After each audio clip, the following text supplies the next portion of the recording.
Saya akan buka dulu kajian kali ini. Bismillahirrahmanirrahim. Assalamualaikum warahmatullahi wabarakatuh. Waalaikumsalam warahmatullahi wabarakatuh. Saya sapa lagi sekali lagi dengan sapaan HCMAB ya. Apa kabar ibu-ibu semuanya? Alhamdulillah luar biasa, bersama MAB insya Allah semakin soleh soleha. Allahu Akbar. Yes. Amin ya rabbal alamin. Mudah-mudahan kita semakin soleh solehah ya. Alhamdulillah alamin. Wassalatu wassalamu ala asrofil anbiya'i wal mursalin wa ala alihi wa sahbihi ajmain, amma ba'du. Puji dan puja kita panjatkan kehadirat Allah Subhanahu wa taala yang telah memberikan kesempatan kepada kita semua untuk berkumpul pada Jumat yang penuh berkah ini insyaallah dalam kajian mingguan, kajian Madrasah Ayah Bunda Mimha yang kali ini kita akan menimba ilmu bersama guru kita Ustadz Budiman Iskandar. Salawat berserta salam tak lupa kita selalu panjatkan kepada Habibana Rasulullah Sallallahu Alaihi Wasallam. Baik ibu-ibu semuanya, tak lama-lama ya karena Ustazah sudah hadir. Mari kita siapkan hati untuk menerima ilmu kali ini. Mudah-mudahan ilmunya dapat bermanfaat bagi kita semua. Baik, kepada Pak Ustadz, waktu dan tempat dipersilakan.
Innal hamdalillah nahmaduhu wa nasta'inuhu wa nastaghfiruh wa na'udzu billahi min shururi anfusina wa sayyiati a'malina man yahdihillahu fala mudhillalah wa man yudlil fala hadiyalah. Asyhadu an la ilaha illallah wahdahu la syarikalah wa asyhadu anna Muhammadan 'abduhu wa rasuluhu alladzi la nabiyya ba'dahu. Amma ba'du. Ibu-ibu dan maksadana, Alhamdulillah qadarullah masih bisa bertemu di pagi hari ini. Walaupun tadi malam tadinya sudah meng-WA tapi saya juga berusaha untuk bisa hadir walaupun kondisi agak kurang sehat ya. Mudah-mudahan pagi hari ini bisa sama-sama mendapatkan berkah dari Allah Subhanahu wa taala. Kita semua yang sedang sakit diberikan oleh Allah kesembuhan dan juga kesabaran, dan yang sedang sehat mudah-mudahan senantiasa dimanfaatkan waktu sehatnya, karena nikmat sehat itu baru terasa ketika kita sudah merasakan sakit. Nikmat kehadiran itu baru terasa ketika kita ditinggalkan atau sulit untuk bisa hadir. Pada hari ini kita berjumpa kembali dalam kajian Rumahku Surgaku, begitu ya. Melanjutkan kajian sebelumnya. Ini tema yang ke berapa Bu ya? Tema keempat kalau di saya. Judulnya apa hari ini, ibu-ibu? Kebersamaan yang dirindukan. Kebersamaan yang dirindukan. Baik, gini ya. Kajian kita itu kan kajian Rumahku Surgaku, ya. Jadi sebagaimana kita bahas bahwa kajian Rumahku Surgaku itu artinya mencoba menjadikan bagaimana rumah kita itu seperti surga atau miniatur surga gitu. Artinya menghadirkan apa-apa yang Allah nanti hadirkan di surga, kita coba kita coba hadirkan di rumah kita, walaupun tidak seberapa gitu. Karena kenikmatan di surga itu tidak terhingga. Allah hanya berikan rahmatnya 1%, ya, 1%, 1/100 ke dunia ini dibandingkan dengan kenikmatan di surga. Sedangkan yang 1%-nya ini dibagi-bagi untuk seluruh makhluknya, bukan hanya manusia, bahkan untuk hewan sekalipun. Jadi cuma 1%. Artinya kalau kita bawa ke rumah kita itu 0,0001% gitu. Jadi baru sebagian kecil. Cuman kita ingin menjadikan rumah kita itu rasanya gitu ya, feel-nya kita dapat di rumah itu seperti surga. Artinya apa? Ada kenikmatan, ada kebahagiaan. Bukan ada kesengsaraan, bukan seperti neraka begitu ya. Yang ada itu kepahitan, getir gitu ya, sesak, pilu, sedih, berdarah-darah gitu Bu ya, menangis bercucuran air mata. Tapi kita ingin bagaimana rumah kita itu seperti surga. Nah makanya salah satu poin di antara semua poin-poin kenikmatan surga, hari ini kita membahas bahwa salah satu kenikmatan yang Allah berikan di surga itu adalah kebersamaan. Bu, kebayang kalau misalnya di surga itu cuman sendiri? Ongko di surga tapi sendirian, pulang-pulang gitu kan. Ya. Ini tak ubahnya seperti Nabi Adam. Nabi Adam diciptakan oleh Allah, disimpan di mana? Di surga. Segala ada. Mau makanan, mau fasilitas, segala ada. Tapi apa yang dirasakan oleh Adam? Hampa. Kenapa? Sendirian. Makanya Allah juga tahu bahwa fitrah manusia itu ya tidak bisa hidup sendirian. Maka Allah jadikan dari tulang rusuk Adam itu Hawa. Diwujudkan oleh Allah ya, pasangan hidup bagi Adam ya, seorang perempuan yang kelak akan mendampinginya sehingga surga itu menjadi tidak sepi. Kenapa? Karena di samping Adam ada pasangan hidup. Bisa dipahami Bu? Bayangkan Ibu, Bu pernah kedupan? Ada yang pernah kedupan? Kedupan, ada wahana macam-macam. Kemudian masuk di musim bukan liburan gitu ya, di musim yang orang nggak pada ke situ. Oh, gitu tanya. Kebayang pernah ada yang pernah naik roller coaster? Ada yang suka naik gitu, ada yang suka tantangan kan, naik roller coaster. Naik roller coaster sendirian, gogorowokan sorangan. Wah, kira-kira kebayang anak rumahan gitu ya. Atau bahkan bisa jadi di sana itu si operatornya aja nggak ada tulisan silakan pencet tombol sendiri. Pencet tombol sendiri. Naik apa itu tuh yang perahu gitu aja? Hah? Kora-kora. Silakan naik pencet sendiri, pencet naik ya putar maju. Itu bisa orang mencet. Jadi sendirian itu siksaan. Sendirian itu neraka. Jadi kesendirian itu adalah sebuah siksaan. Makanya coba kita baru akan merasakan begitu ya, betapa nikmatnya begitu ya, betapa indahnya, betapa bahagianya ketika pasangan hidup kita saat ini yang sering kita keluhkan. Bu, suka mengeluh ke suami tentang suami? Bu, sapika sebelen bisa kebelen suami begitu ya. Ibu akan merasakan apa kehilangan ketika Allah mengambilnya. Atau jangan oleh Allah mengambilnya, oleh setan palak teh apa? Diambil oleh setan palak. Palakor. Itu betapa baru kita merasakan berharganya punya suami yang nyebelin ya, ketika dia sudah tidak ada. Baru kita akan merasakan begitu ya, betapa kehilangannya kita punya anak, yang anak itu rewel, anak itu ngejengkelin, anak itu pikacapekan gitu ya, ketika dia sudah tidak ada.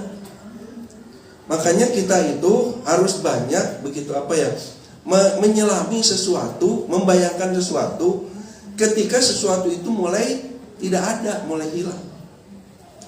Maka kebersamaan di keluarga, coba kita akan rasakan, kebersamaan di keluarga akan mulai menjadi sesuatu yang hampa ketika satu persatu orang-orang yang ada di keluarga kita, anggota keluarga kita tidak ada, berpencar.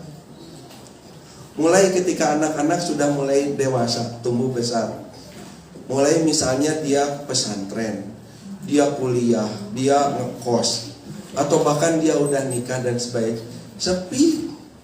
Ibu akan merasakan rindunya anak-anak ketika mereka lompat-lompat di kursi, menumpahkan air di kursi metak ibu teh gegerowokan gitu ya. Membuat berantakan rumah, membuat kotor, cat, merusak, akan dirindukan ketika mereka sudah mulai tidak ada. Sudah mulai besar. Sok di sini yang anaknya sedikit ya, anaknya 1, 2 misalnya, terus udah gede, di rumah teh sepi kayak gitu. Mentak datang nggak pengajian, ya.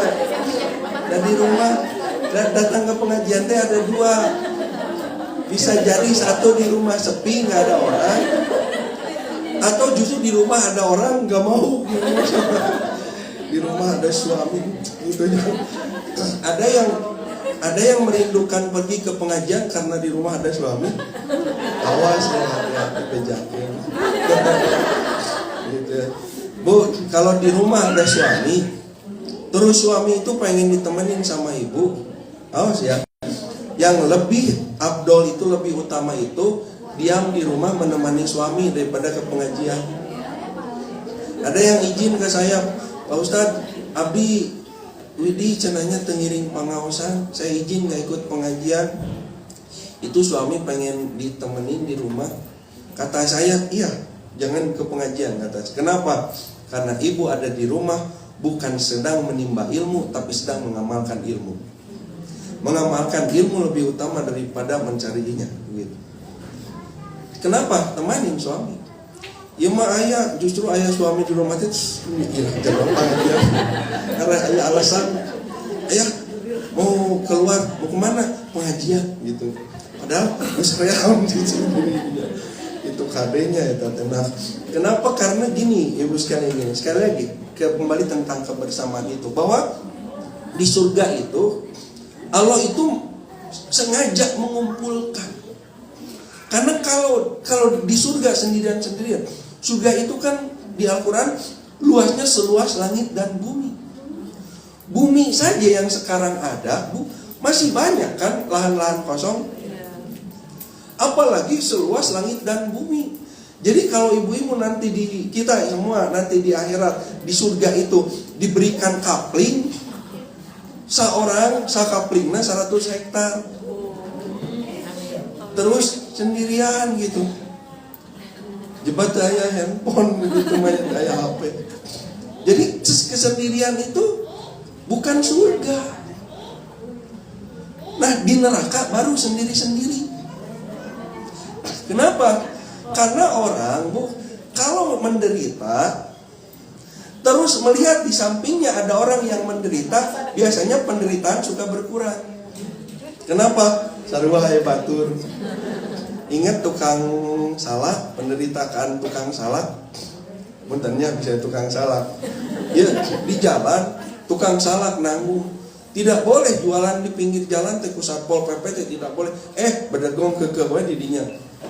Sudah diangkut, sudah diapa satu saat mah geus kesel tah Satpol PP. Pemerintah geus kesel, ya kumacarana yang ngarah kapok, ngajajar eta mah tukang bubuahan dia. Datang Satpol PP. ditarewak tah cenah ngarah kapok kamari geus diakut di naon teu kapok-kapok ayeuna mah ngarah kapok kumaha bubuahan urang dijekeun cenah tah punten nya narongeng cenah kitu punten dibebas-bebaskeun eta mah aya tukang anggur dibebaskeun alos ya dibebaskeun gitu aya tukang jeruk gitu tukang salak begitu ya eta tukang salak mas tukang salak aduh saya kumaha abdi coba salak gitu tanya itu bagaimana bayangan tukang salak ibu suka bayang can gitu kudu dijentrekeun teuing nya bayangkeun mah ditanong ya didedekeun buah-buahan naon dagangan eta tukang salak tadina rek jejeritan tapi pas begitu ningali ka gigireuna tukang duren jadi tertulus penderitaan nanti kenapa di pinggirnya ada yang lebih menderita. Jadi kalau ingin mengurangi rasa penderitaan, penderitaan mah sama, cuman rasa ingin mengurangi rasa penderitaan mah sering-sering lihat orang yang lebih menderita. Kalau kita selalu merasa sengsara, sering-sering melihat orang yang lebih sengsara daripada kita. Kalau kita selalu merasa kurang, sering-sering melihat orang yang lebih kurang. Itu rumusnya. Makanya di neraka mah orang itu tidak disiksa di hadapan orang lain. Pas begitu disiksa, wih si itu lebih parah tante gitu. Sendiri-sendiri. Dia tidak diperlihatkan orang-orang yang di sampingnya sedang disiksa. Sendiri. Maka kesendirian itu adalah siksaan. Nastapa hidup sendiri mah. Makanya kalau tema ini dibawa kepada yang jomblo ya ini wah gue banget gitu ya. Tapi nanti ada babnya sendiri lah bab tentang jomblo ya. Makanya di surga mah enggak. Di surga mah justru dikumpul-kumpul. Bahkan ada yang lebih spesifik lagi, dikumpulkan bersama keluarga. Jika di dunia saat ini kita bahagia dengan keluarga yang ada saat ini, karena tidak semua orang bahagia dengan keluarga yang ada saat ini. Ada orang yang saat ini bahagia hidup bersama suaminya, bahagia hidup bersama istrinya, ya, gembira hidup bersama anak-anaknya, bersama orang tuanya. Tapi ingat, ada juga orang yang saat ini justru tidak bahagia berkumpul dengan keluarganya. Ada anak yang kalau kumpul sama ayahnya, sama ibunya tuh apa ya, tidak nyaman. Ada kayak tadi ya, ada seorang suami yang kalau kumpul sama istrinya itu dia malah tidak nyaman. Jadi tidak dirindukan kebersamaan itu. Ada yang istri kalau datang suami itu tidak nyaman. Jadi mendingan cenah saya mah punya suami teh mendingan kerja nanti sing jauh datang nanti kena bulan sekali. Yang penting mah transferan. Aya begitu. Tah eta teh naha begitu eta teh. Nah begitu. Tapi ada yang baru ditinggal suaminya beberapa jam teh sudah nge-WA gitu tanya. Ayo pulang jam berapa gitu. Apa sih nanya aja kamu kayak gitu ya. I miss you misalnya gitu. Ya. Jadi gue suka I miss you kan. Kayak suami gitu ya. Kenapa? Karena ingin bersama. Nah makanya di Al-Quran saya baca satu ayat Quran. Ini mumpung ini ayat Quran ibu ya. A'udzubillahi minasyaitonirrajim. Surah At-Tur ayat 21. Walladzina amanu wattaba'athum dzurriyyatuhum biimanin alhaqna bihim dzurriyyatahum. Orang-orang yang beriman dan anak cucu mereka tuh bahkan sampai ke cucu-cucunya. Sampai ke cucu-cucunya ya. Apa? Wattaba'athum dzurriyyatahum biimanin, mereka mengikuti mereka dalam keimanan. Bu pernah lihat satu keluarga besar ya. Kadang saya juga cemburu gitu ya ingin punya keadaan kondisi keluarga seperti itu. Dari mulai kakeknya masih ada nih, atau bahkan buyutnya masih ada, terus kakeknya, ayah ibunya, ya, kemudian anak-anaknya, bahkan cucunya itu ngariung begitu ya. Lamun dikumpulkan teh bisa sa-RW-eun eta teh, teu sa-RT deui nya. Ngumpul ngariung, terus arakur gitu. Saya membayangkan, betapa senangnya ya jadi orang tua yang ketika anak-anak itu ngumpul, bahkan cucu gitu, aku. Makanya penting sebenarnya ya punya anak banyak. Kalau misalnya dikaruniai oleh Allah mah, kalau bisa mah jangan ditahan-tahan gitu. Punya cucu itu banyak. Itu teh dari satu istri ya, dari satu istri. Misalnya sok jerempet bareng. Ya dari satu istri saja udah banyak gitu. Komo gitu saja. Nah, jadi banyak. Nah, ketika mereka kemudian nyaman, Allah kumpulkan lagi di akhirat karena kenyamanan mereka. Kenapa? Karena jika ditinggal oleh satu anggota keluarga, yang anggota keluarga itu betapa hadirnya itu menghadirkan satu kenyamanan dalam keluarga, maka ketika dia tidak ada, maka semuanya merasa kehilangan. Maka pasti akan dirindukan untuk berkumpul. Maka Allah berikan karunia kelak di akhirat akan dikumpulkan. Walaupun nanti ada hadis, bagaimana kalau ternyata amal-amalnya beda? Amalnya beda. Amal yang berbeda, asalkan tidak terlampau jauh, maka yang amalnya sedikit pun akan dikumpulkan. Tapi kalau terlalu jauh, beda iman, beda yang ini ahli ibadah, ini ahli maksiat. Kalau sesama ahli ibadah tapi nilainya beda, itu akan ditarik. Di hadis Ahmad ya, saya lupa nggak cantumkan, bentar. Saya bacakan lah gitu ya. Mana nih? Contoh satu hadis. Nah ini satu hadis ini. Dari Abu Sa'id bin Jubair dari Ibnu Abbas bahwasanya Rasulullah SAW bersabda, sesungguhnya Allah Subhanahu wa taala meninggikan derajat anak cucu keturunan orang-orang yang beriman agar dapat bersamanya di surga, meskipun anak keturunannya itu tidak sampai derajat atau kurang amalnya, tapi diangkat. Kenapa? Saking orang yang beriman ini ingin berkumpul bersama keluarganya. Dia mengatakan kepada Allah, ya Allah, aku ketika beramal di dunia ini sebetulnya bukan hanya untuk diriku. Dengan doa-doa yang aku panjatkan kepadamu, ingin anak keturunanku soleh dan sebagainya. Jadi andai kata mereka amal-amalnya tidak sampai seperti amalku begitu ya, tapi aku ingin berkumpul di surga, maka Allah tarik ya keluarga, anak, keturunan yang amalnya tidak sampai ke level dia, tapi diangkat agar berkumpul gitu. Jadi bagi siapa? Bagi keluarga yang di dunianya mampu menciptakan situasi kondisi indahnya kebersamaan, lalu kemudian dia merindukan berkumpul kembali di surga kelak. Begitu. Ngebayanginnya gini Bu, setahun nggak ketemu, ada yang di mana. Coba bayangkan pas Lebaran, apa yang kita tunggu-tunggu? Ngumpul. Senang ya Bu ya kalau ngumpul keluarga.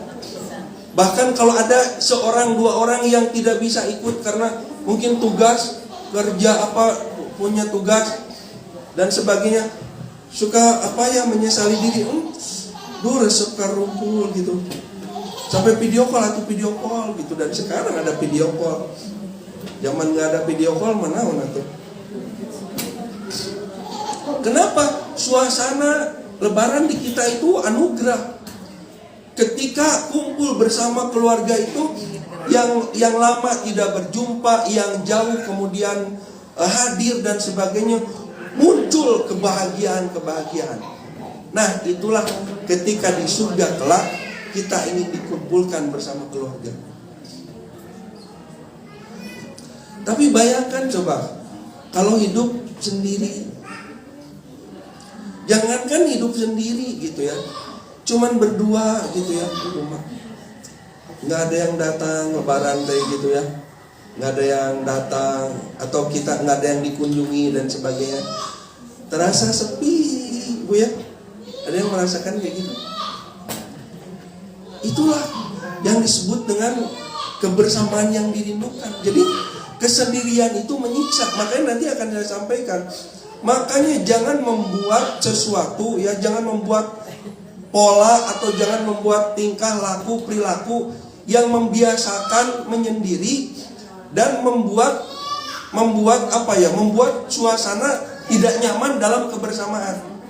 Nanti ada orang-orang yang apa ya? Dia itu pengacau. Pengacau itu gini, waktunya kumpul, waktunya bersama, ya. Bukan menciptakan sesuatu yang kelak akan dirindukan kembali berkumpul, tapi menciptakan sesuatu yang membuat trauma, ya. Jadi tidak mau lagi ngumpul, kenapa? Gara-gara omongan, gara-gara tingkah laku.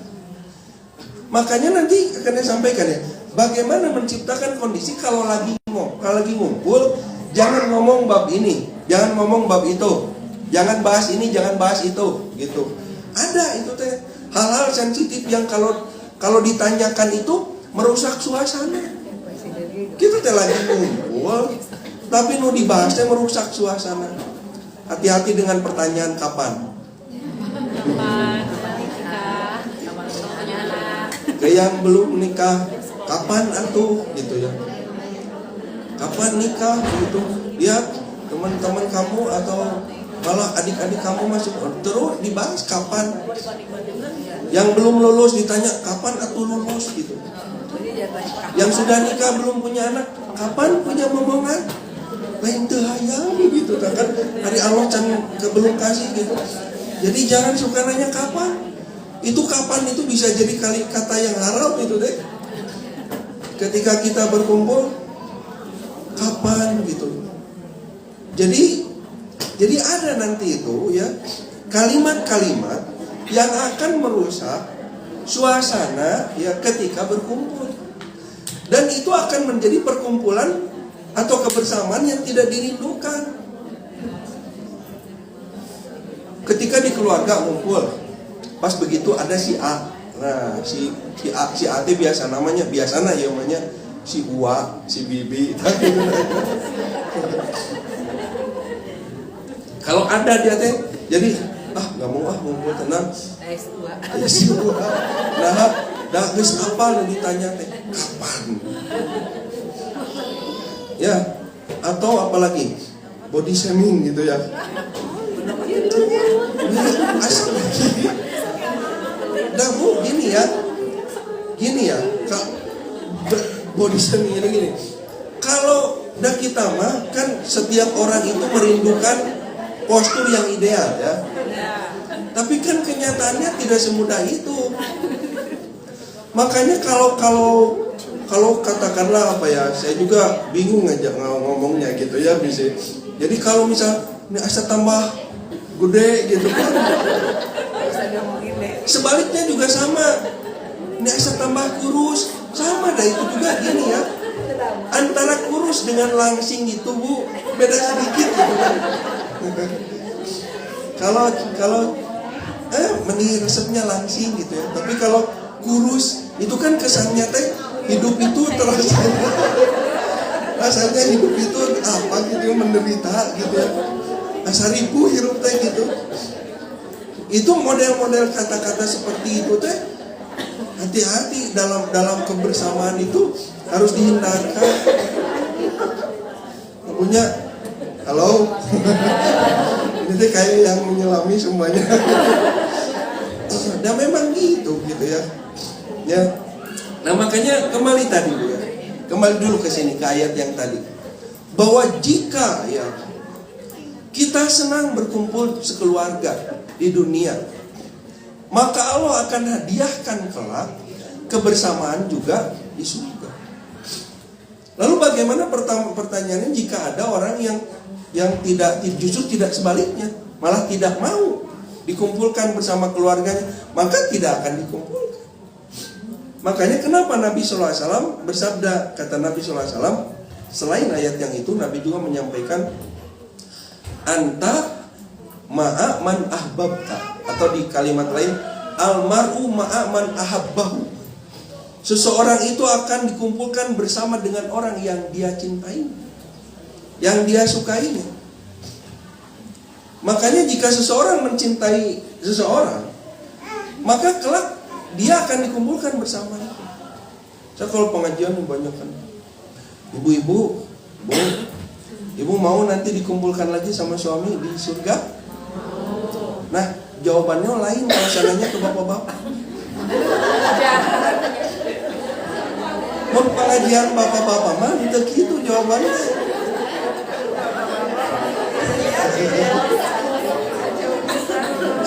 Ibu, nah ibu mah polos atau dari polos, usul doan ke suami tidak di sini mah tuh bagaimana tidak dan semua warna apa soleh siapa solihah semuanya tadi. MAB tetap soleh. Tapi kalau suami saya tanya, saya juga ada jamaah khusus pengajian bapak-bapak. Gimana kata saya teh kalau nanti ya bapak-bapak ini dikumpulkan lagi di surga bersama istri, bagaimana? Bahagia mau? Jarang empe.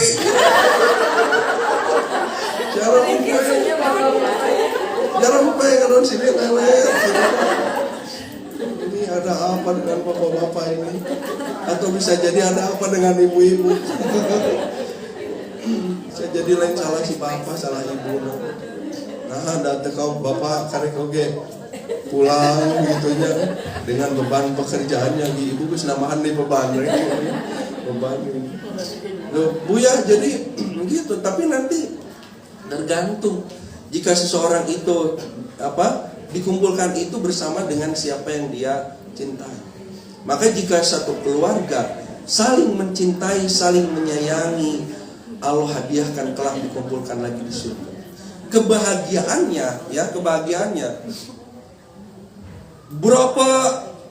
berapa persen tadi kalau saya sebutkan ya. Jadi bukan 100%. Jadi berapa persen tidak terhingga lah kebahagiaannya dilipat gandakan ketika kita bertemu tadi pas lebaran gitu. Lebaran kumpul betapa senangnya, bahagia, mata segala diayatun, ya makan dan sebagainya. Nah, di akhirat itu berapa ribu kali lipat kebahagiaannya. Gitu ya. Nah, maka ya syukurilah sekarang kita kalau punya keluarga, katakanlah sekecil apapun keluarga gitu ya. Anak misalnya cuma 3 nanti itu. Kalau dari 3 melahirkan 2 kumpul ngariung, dijaga. Kenapa? Karena kebersamaan itu adalah surga, kesendirian itu adalah neraka. Apalagi orang yang terasingkan sendiri, dia akan tersiksa. Makanya begini ya, kesendirian itu sebalik daripada kebersamaan. Kesendirian itu sesuatu yang bertentangan dengan fitrah. Fitrah manusia itu bersama. Kenapa Allah menyebutkan manusia dalam Al-Quran dengan kata al-insan? Apa al-insan artinya? Manusia. Anas apa artinya? Manusia juga. Wa khalaqtul jinna wal insu. Al-insu apa? Manusia juga. Manusia disebutkan banyak di Al-Quran, tapi ada satu kata ya, yang ketika Allah menggunakan al-insan bagi manusia, artinya adalah makhlukun ijtima'iyun, yaitu makhluk yang berkelompok, bersosialisasi, berkumpul, berjamaah, bersama. Karena tidak ada manusia yang bisa hidup sendiri bahagia. Bisa hidup sendiri? Bisa hidup sendiri? Bisa, tapi tidak akan bahagia. Ada yang pernah nonton film dulu ya tahun berapa tuh? Itu film paling berkesan bagi saya sampai saat ini. Castaway. Siapa tuh itu nanti? Tom Hanks. Itu film paling berkesan dulu ketika saya masih, kalau nggak salah saya juga belum menikah dulu ya, nonton film itu sudah lama sekali. Seorang laki-laki yang terdampar di sebuah pulau karena kecelakaan pesawat, hidup sendirian. Walaupun dia bisa bertahan hidup karena ada fasilitas, karena pesawat yang dia bawa itu pesawat pembawa paket barang-barang, jadi ada macam-macam. Tapi kelengkapan itu tidak membuat dirinya bahagia. Dia sampai beberapa kali ingin bunuh diri begitu. Kenapa? Kesendirian itu menyengsarakan. Makanya Allah jadikan manusia itu makhlukun ijtima'iyun, makhluk yang bersosialisasi, makhluk yang berinteraksi dengan yang lainnya, makhluk yang butuh kebersamaan. Makanya lihat, kecenderungan orang-orang yang melakukan penyimpangan perilaku biasanya adalah para penyendiri. Penyimpangan perilaku, misalnya contoh apa ya? Pelaku-pelaku kejahatan, misalnya kejahatan pembunuh psikopat, pembunuh berantai dan sebagainya. Biasanya orangnya penyendiri.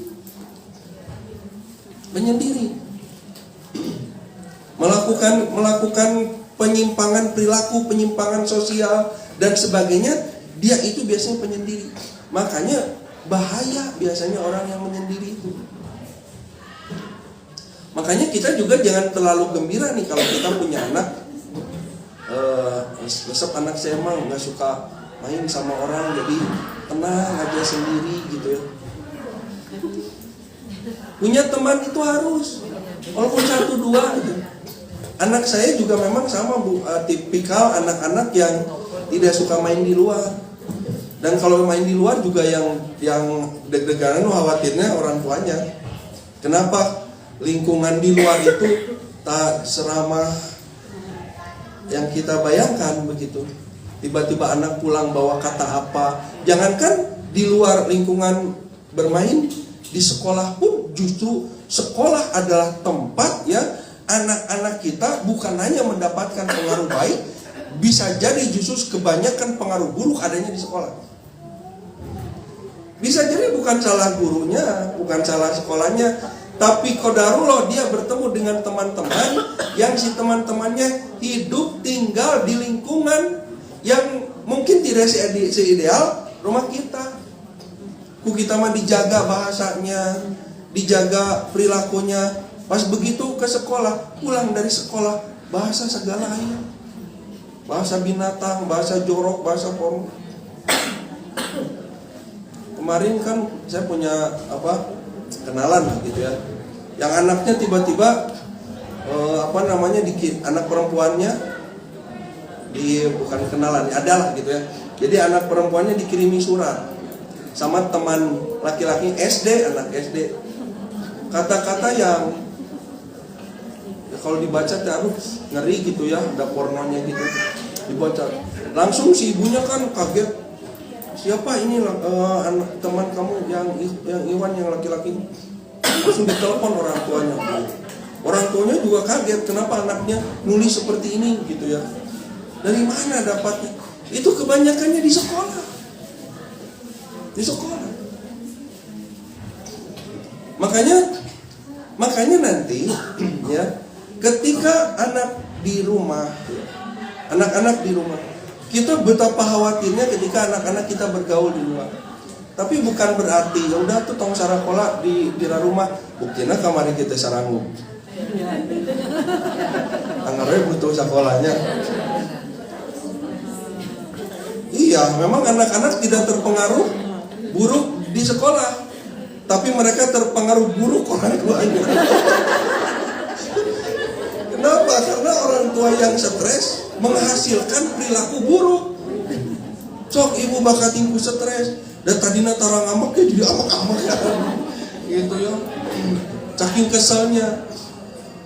Nah jadi ya begitulah kehidupannya. Nah cuman tadi ketika seseorang itu menyendiri, jadi penyendiri, jadi siapa ya kayak tadi ya, anak saya jarang main keluar.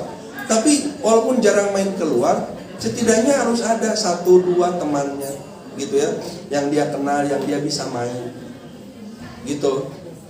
Atau bisa orang di rumah yang jadi temannya, adiknya, kakaknya, orang tuanya, ayahnya, ibunya harus bisa jadi teman dia. Karena kalau tidak, yang terjadi, ingat kasus anak-anak yang disebut indigo. Anak-anak indigo itu penyimpangan, bukan kelebihan, bukan keistimewaan. Anak yang hari ini kita sebut indigo, anak yang memiliki keistimewaan itu kayak gini misalnya. Dia ngapalin, orang lain mah ngapalin Quran teh butuh berhari-hari, dia mah sekali baca langsung hafal. Tah eta indigo yang istimewa mah begitu. Punya apa ya? Visual kamera lah begitu. Lihat teh siga dipoto, cepet dipoto. Kayak Ustadz Adi Hidayat. Ustadz Adi Hidayat kan kayak gitu. Makanya kenapa beliau bisa tahu, bisa hafal. Oh ayat ini di halaman sekian, pojok sebelah kanan dan sebagainya. Karena bukan karena rajin menghafal, tapi karena Allah karuniakan kepada beliau keistimewaan memiliki daya tangkap kamera foto gitu. Kita mau menghafal teh hiji-hiji, beliau mah enggak, pas dibuka baca. Ini kan pengakuan beliau sendiri. Saya dengar ketika Ustadz Adi Hidayat menyampaikan pidato ketika penyematan gelar doktor bagi beliau itu jadi penghargaan dokter. Beliau sampaikan bahwa saya dulu ketika ayah saya meninggal, beliau kan pesantren di Garut, di Darul Arkom. Saya juga kalau pesantren kilat tuh suka di Darul Arkom kalau lagi liburan. Ketika ayahnya meninggal, Ustadz Adi itu sering baca Quran, yang sejak saat itu kata beliau, saya kalau baca ayat Quran, ketika saya baca itu sulit untuk hilang dari kepala saya. Hari urang mah baca. Saya hafal gampang kok ya. Saya hafal gampang kok. Beliau mah mudah hafal dan susah hilang. Tapi memang untuk orang seperti itu juga ya, nanti ketika mendapatkan sesuatu yang tidak menyenangkan, sulit hilang juga. Traumanya biasanya ketika melihat sesuatu kejadian yang ngeri, itu sulit untuk dihilangkan. Ada orang-orang kayak gitu. Nah, itu orang yang seperti itu ya. Kalau kata si Nancy N itu yang orang Amerika, cenayang Amerika itu disebut itu teh indigo.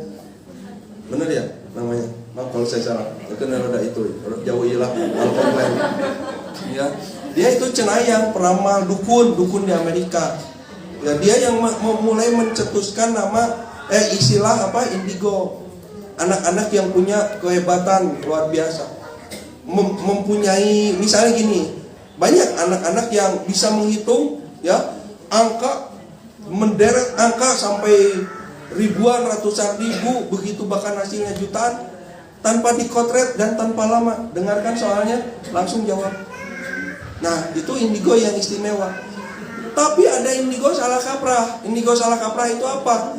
Ada anak melihat sosok orang lain yang orang lain mah tidak ada yang melihatnya. Si anak itu ada yang melihat aku di situ. Batu mah teu ngali-ngali. Lain indigo nu kitu mah. Maaf, sakit anak itu. Sakit anak itu. Bukan malah dijadikan dia itu spesial. Sakit artinya dia berhalusinasi ya, selebih dari kewajaran seorang anak. Anak itu berhalusinasi, semua anak berhalusinasi. Coba lihat anak-anak kita, gitu ya. Wajar, dia sedang berimajinasi, namanya halusinasi. Wajar pada anaknya. Anu tuh wajar mun ibu-ibu, itu wajar. Tapi kalau imajinasinya ya sampai ke tingkat halusinasi yang akut ya, yang sampai dia itu ketakutan dengan sosok itu, kemudian dia bicara kepada sosok yang dia lihat, orang lain tidak melihat. Sok hijikeun kiranya untuk membuktikannya. Orang yang mau disebut indigo sih kayak gitu, kayaknya si A, si B, si C, si D. Terus si A tuh tanya, tapi jangan tahu kan si B pakai sekat lah gimana. Tanya si A ini, si anak A ini, kamu lihat di sini ada iya itu di atas ada orang pakai baju hitam, nah itu lagi duduk di atas. Coba tanya ke yang ini kedua, kamu lihat apa? Itu ada di sana yang baju merah. Nah jadi beda. Yang BCD. Artinya kalau betul itu sesuatu yang gaib yang bisa dilihat oleh anak-anak ini, sama mereka tinggal itu. Nah berbeda-beda. Artinya si anak-anak ini berhalusinasi masing-masing sesuai dengan trauma yang sedang dia hadapi. Biasanya apa? Kesepian. Di rumah dia nggak ada teman, tidak punya kakak, tidak punya adik, ataupun kalau punya kakak tinggalnya tidak sama dia, ayah ibunya nggak di rumah, dia sendirian. Maka kesendirian, kesepian dia itu menyiksa dirinya sampai membuat dia itu berhalusinasi, menciptakan teman sendiri atau teman hayalan. Jadi salah orang tuanya membiarkan si anak sendiri. Gitu. Jadi kesendirian itu bahaya.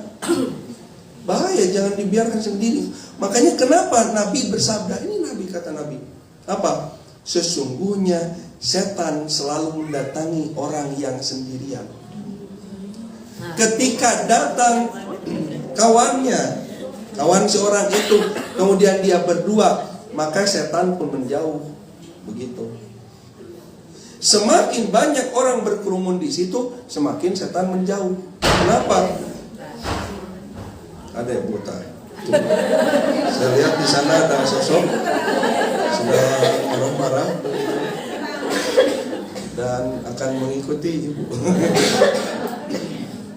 Gitu Bu ya. Apa tadi? Setan itu datang kepada saya. Makanya coba ya, ibu sendirian di rumah, itu pasti didatangi setan. Dah ibu mah ngabayangkeun setan teh juri gitu. Ari setan teh Bu ya adalah gini ya, makhluk Allah ya. Setan dalam makna jin ya. Karena setan itu kan sifat sebetulnya. Sifat buruk yang ada pada jin dan manusia. Nah, setan dari golongan jin itu kan gaib, gak mungkin menampakkan diri. Jadi cara mengganggu setan itu bukan begitu, ibu lagi duduk sendiri, ojojol anu Noel, tak, bukan gitu. Dalamun setan siga kitu punya, ibu sendiri jol anu Noel, anu naon, datang maka ibu abdi ge sieun. Tapi saya selama sendirian tidak pernah anu Noel. Kalaupun ada yang Noel, kayaknya jadi ngebahas Noel itu ya. Tapi sedikit kita biasa kasih tahu ya, ibu-ibu bisa ada yang mengalami lagi duduk sendirian malam hari atau sepi atau nggak ada orang dan sebagainya. Lalu tiba-tiba ibu tuh tiba-tiba melihat joli itu ngebelset terus, atau biasanya nggak di depan gitu, gitu. Atau tiba-tiba mendengar suara.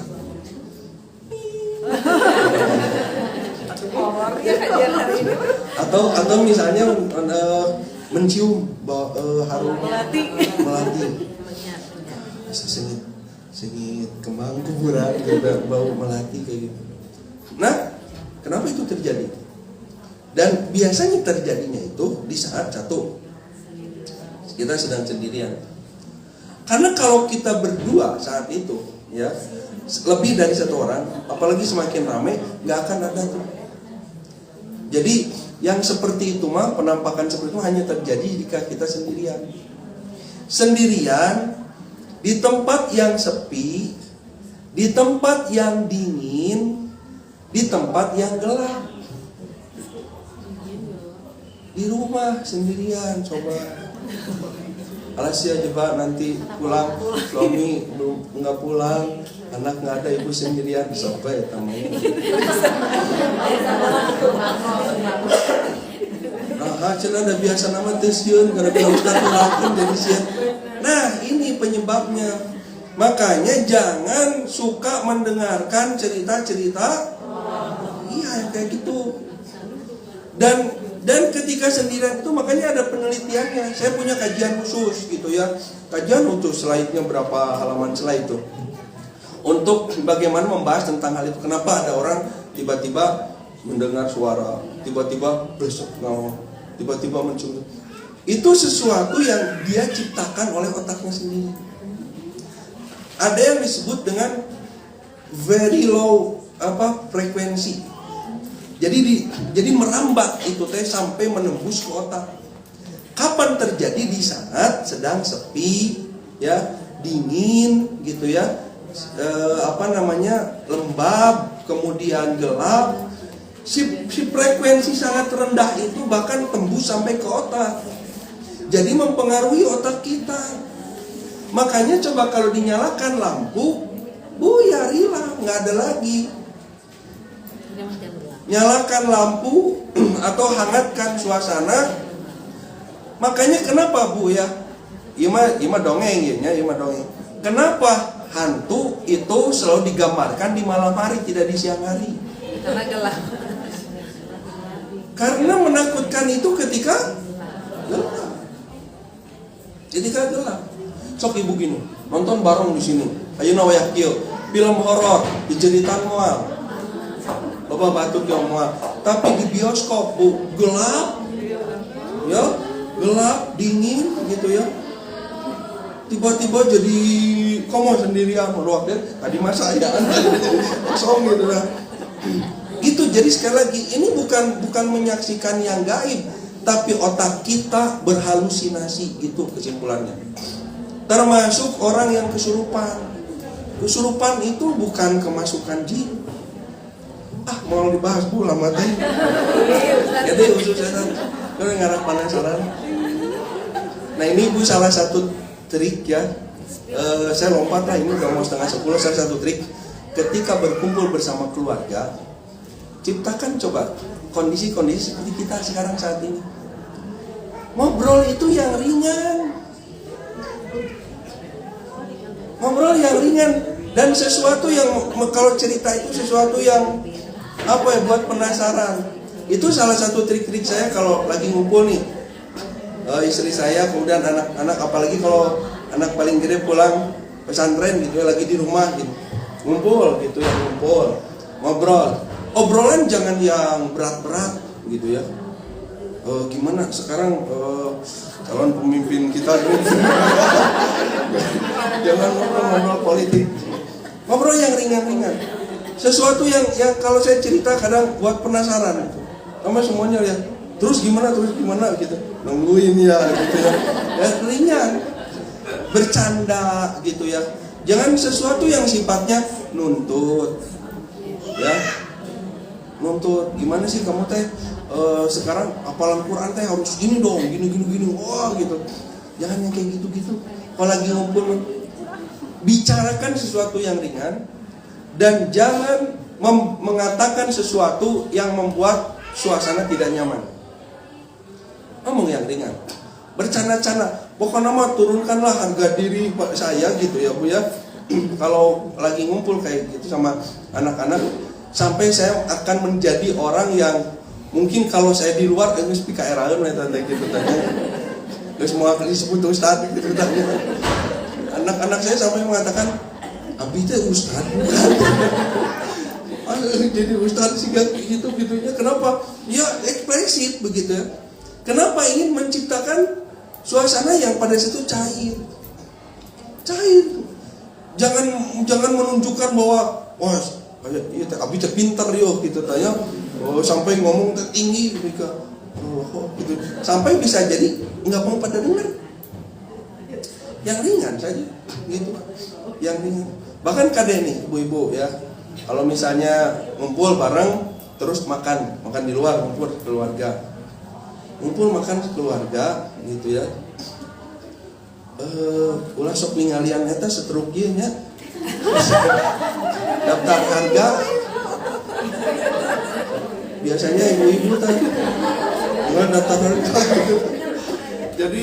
Jadi apa namanya mengeluhkan sesuatu gitu ya. Jadi membuat makan itu jadi tidak nyaman. Yuk mahal. Kan bayar tuh sekali-kali banyak tong dibahas. Ini mahalnya makan di sini mah. Aduh makan di sini. Bari ngawak.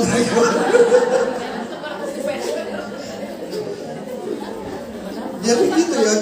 Kalau lagi jalan-jalan, lagi makan, lagi apa? Jangan terlalu banyak nuntut, jangan terlalu banyak melarang. Saya juga sama misalnya, kalau misalnya lagi di kendaraan gitu, terus kadang ini istri kadang misalnya melarang ini ngelarang itu ke anak gitu, baik heula gitu, biarkan dulu begitu. Kenapa? Ya udah nggak lama lah. Momen ini tidak akan lama dan momen ini jangan sampai rusak karena gerutuan ya, kemudian ketidaknyamanan hilangkan. Sama anak-anak saya juga kadang jangan banyak ngeluh ya. Jadi pokoknya dari kalau mau berangkat di rumah teh sudah harus briefing dulu. Pokoknya ingat kalau nanti sampai ke sana dan sampai nggak boleh mengeluh, nggak boleh apa dan sebagainya. Kenapa? Hal-hal seperti itu tuh nggak rusak suasana. Udah mau keluar banyak uang gitu, waktu dan sebagainya, tidak happy gitu kan ya. Itu kan rugi besar gitu. Nah makanya sekali lagi kebersamaan yang berharga dalam keluarga itu harus kita ciptakan karena kebersamaan itu adalah surga. Maka siapa yang di rumahnya ingin rumahku surgaku, maka hadirkan kebersamaan seperti Allah membersamakan orang-orang yang saling mencintai, menyayangi kelak di surga itu, hadirkan di rumah. Jangan berbuat bodoh, jangan berbuat salah ketika kita berkumpul, manfaatkan kumpul itu menjadi sesuatu yang berharga. Ingat, saat ini kita ada handphone. Ini menjadi salah satu poin yang membuat kehilangan kebersamaan. Dan kebersamaan. Ingat, di rumah itu ya, anak-anak atau siapa anggota keluarga akan tersedot oleh seseorang yang memberikan perhatian yang maksimal. Dan akan dijauhi seseorang yang tidak memberikan perhatian maksimal. Contoh, ketika pegang HP. Saya suka eksperimen sendiri gitu ya di rumah. Ini istri saya suka lagi nonton, ini teh suka komplain katanya kalau di rumah tuh cuma ngomongin aja cuma gitu. Misalnya contoh, istri lagi pegang HP, ya minyak dengar aja. Jadi pelajaran. Lagi pegang HP, lagi jualan lah istilahnya apa gitu. Anak-anak kalau ada pasti ngedeketinnya ke saya. Kenapa? Saya nggak pegang handphone. Itu paling minim gitu ya, pegang handphone di rumah itu paling enggak kalau tidak darurat mendesak. Makanya senangnya ke saya. Kenapa? Karena anak kalau ngomong sama orang yang lagi pegang handphone gitu, cerita apa? Oh iya, Bu, coba ya, kita beda rasanya ya. Makanya saya biarin aja, tuh kan gitu, jadi apa eksperimennya gitu. Makanya nih gitu, simpan HP gitu ya, HP disimpan, udah cair lagi gabung. Jadi sekali lagi, yang kayak gini itu salah satu perusak kebersamaan. Kenapa? Karena fisiknya ada di situ, pikirannya kemana-mana. Bahkan bisa jadi perasaannya pun kemana-mana.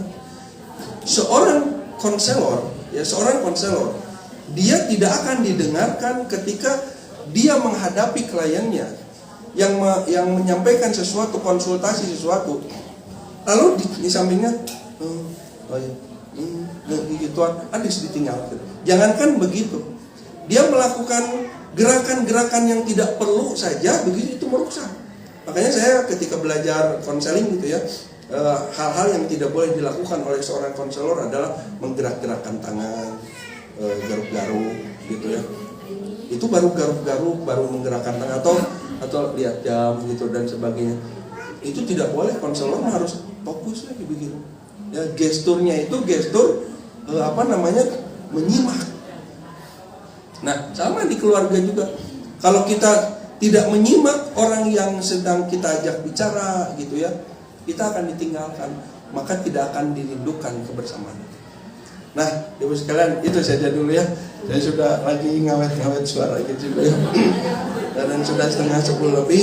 Barangkali yang bisa saya sampaikan pada kesempatan ini kaitan dengan tema Rumahku Surgaku, kebersamaan yang dirindukan. Mudah-mudahan kita mampu ya menghadirkan kebersamaan untuk mewujudkan surga, karena kesendirian itu menyiksa.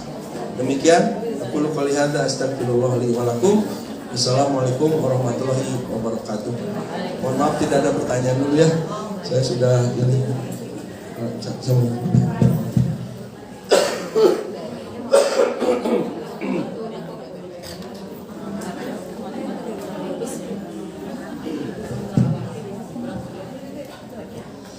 Baiklah ibu-ibu semuanya, alhamdulillahirobbilalamin, kajian pada Jumat hari ini telah selesai. Mudah-mudahan kita semua dapat mengamalkan ilmu yang tadi Ustaz sampaikan sehingga tercipta rumahku surgaku. Baik ibu-ibu semuanya, ada beberapa informasi yang akan saya sampaikan. Pertama, insya Allah MAB akan mengadakan kajian spesial di bulan Oktober, tepat tanggalnya nanti diinformasikan lebih lanjut. Ustazah yang akan diundang kali ini Ustazah itu Ustazah Mumin Aminah. Doakan mudah-mudahan MAB dapat melaksanakan kegiatan kajian spesial nanti dengan lancar, dan mudah-mudahan ibu-ibu semua sehat semua dapat hadir di kajian spesial nanti. Waalaikumsalam. Ustaz. Kemudian informasi yang kedua, di belakang ada barang-barang yang dijual oleh MAB.